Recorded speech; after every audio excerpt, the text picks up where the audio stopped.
Dahil nakapagpa-deliver na nga kami mga kakulit kahapon ng mga materyales para nga sa aming ipapagawang dream house. Kaya naman ngayon nagtulong-tulong na nga kami sa pagputol ng mga bakal na pangunahing gagamitin. Medyo tinanghali nga kami mga kakulit bago nga kami makapunta dito sa ating munting bahay kubo. Sapagkat ang inyong daddy kulit napakarami pa nga niyang inaasikaso kapag umaga. Kaya naman pagkadating nga namin dito sa ating munting bahay kubo, agad nga na nagtrabaho ang inyong daddy kulit. At dahil meron na nga nagpuputol-putol ng mga bakal ngayon mga kakulit, kaya naman ang unang ang inasikaso ng inyong daddy kulit ang paggawa ng pagpipituka ng bakal. At dahil yung dalawang nagtatrabaho nga dito ngayon mga kakulit, may kanya-kanyang ginagawa. Kaya naman ang inyong daddy kulit na nga lamang ang nagtsaga na magtrabaho dito para sa pagpipituka ng bakal. Simple na nga lamang mga kakulit ang ganito sa inyong daddy kulit dahil dati na nga niya itong trabaho.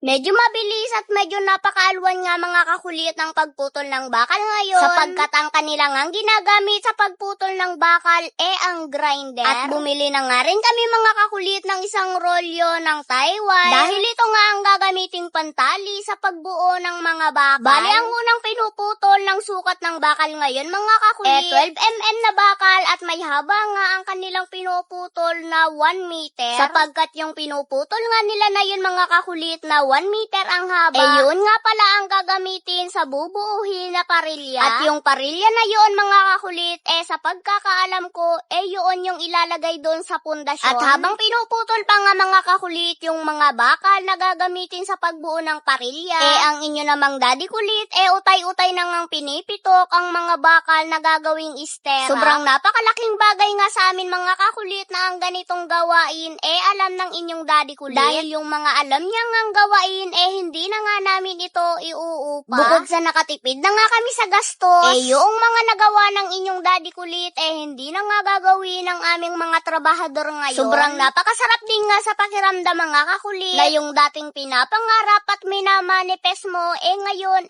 unti-unti nang bubuuhin. Hindi naman malaking bahay mga kakulit itong aming ipapatayo or isusoy-ab dito sa aming kusina. Ang importante at mahalaga, magkaroon na nga kami ng sarili naming matutuluyan nang hindi na nga kami umuupa. Sobrang napakahirap talaga mga kakulit ang nangungupahan. Yung tipong sa bawat pagpikit ng mga mata mo sa gabi, iisipin mo muna kung makakabayad ka ba sa susunod na buwan ng iyong bahay. Sobrang nakakatuwa nga mga kakulit dahil marami nga sa inyo ang nagko-comment sa bawat upload ko. Na sobrang tuwang-tuwa din dahil matutupad ko na nga ang pinapangarap namin na bahay. Kaya naman sobrang thankful talaga ako mga kakulit sa mga solid followers ko na yun. So yun lamang mga kakulit at abangan nyo na nga lamang ulit ang aming mga susunod na video. See you next vlog. I love you all. Charot! Hindi dapat gayon.